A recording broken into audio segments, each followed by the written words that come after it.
इतना लंबा जुलूस है। लोग पैदल जा रहे हैं।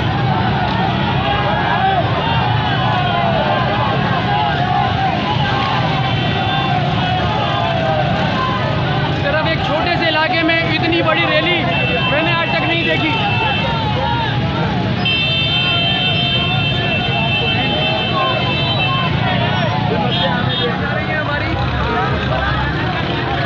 आप देख सकते हैं इतना बड़ा जुलूस इतने छोटे से इलाके में मैंने पहले कभी नहीं देखा।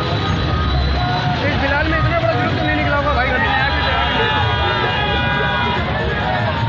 यार मैं माइक भूला है, मेरे पास माइक रख सकता है यार।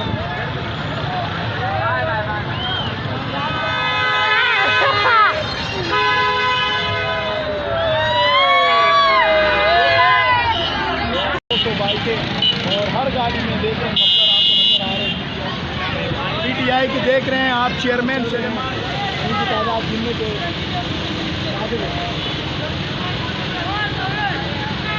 अभी तक रैली का एंड नहीं हुआ। मैं आपको दिखा रहा हूँ।